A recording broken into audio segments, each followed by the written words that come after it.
Si manis jembatan Ancol. Si manis jembatan Ancol ini tidak hanya terkenal di Indonesia saja, tetapi cerita ini terkenal sampai Asia Tenggara.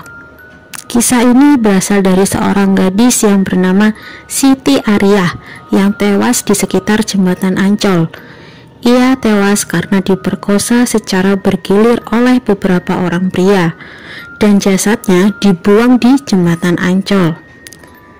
Karena Siti Ariyah meninggal dengan tidak wajar, maka arwahnya pun bergentayangan serta mengganggu orang-orang yang melintas di sekitar jembatan tersebut. Adapun beberapa orang yang mengaku melihat penampakan si manis.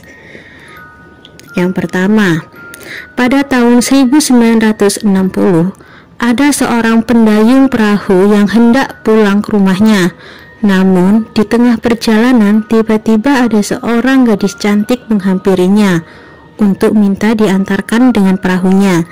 Setelah berkeliling di seputar empang, gadis itu turun lalu memberikan uang kepada pendayung tersebut.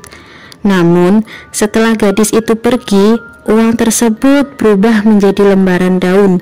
Pendayung tersebut mempercayai bahwa yang menumpang perahunya adalah sosok si manis jembatan Ancol. Cerita yang kedua terjadi pada tahun 1985. Ada seorang pelukis di daerah Ancol yang bernama Mbah Broto. Di suatu hari, saat malam hujan rintik-rintik, Mbah Broto didatangi oleh seorang wanita cantik di kios lukisnya.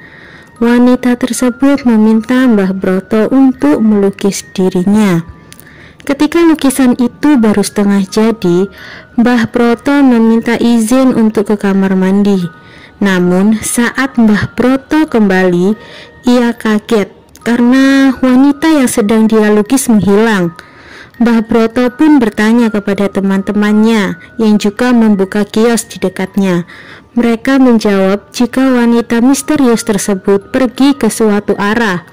Akhirnya, Mbah Broto mengejar wanita tersebut.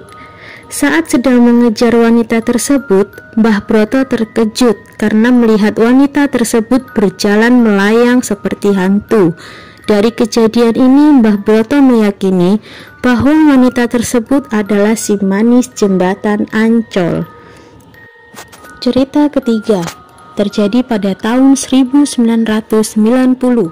Seorang yang bernama Ansori, penjual rokok di kios kecil dekat pintu keluar Ancol, tepatnya di samping jembatan goyang yang kini dikenal sebagai jembatan Ancol.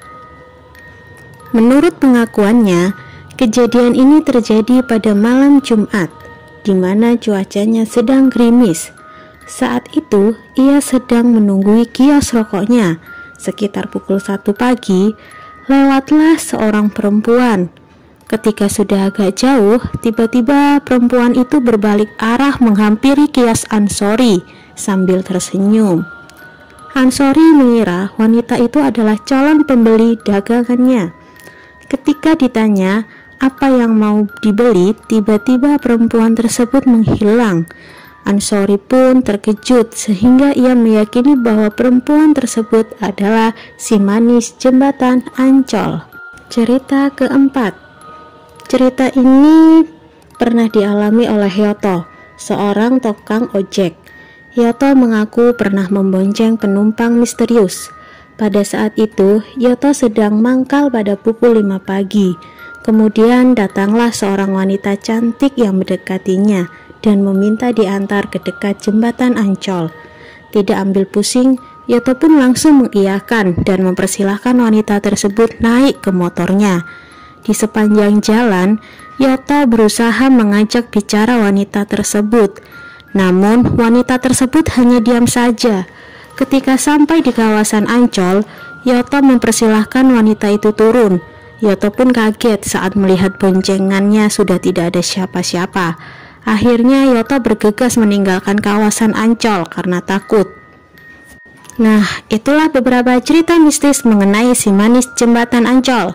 Jangan lupa like, komen, dan subscribe ya untuk tahu cerita-cerita mistis lainnya. Terima kasih.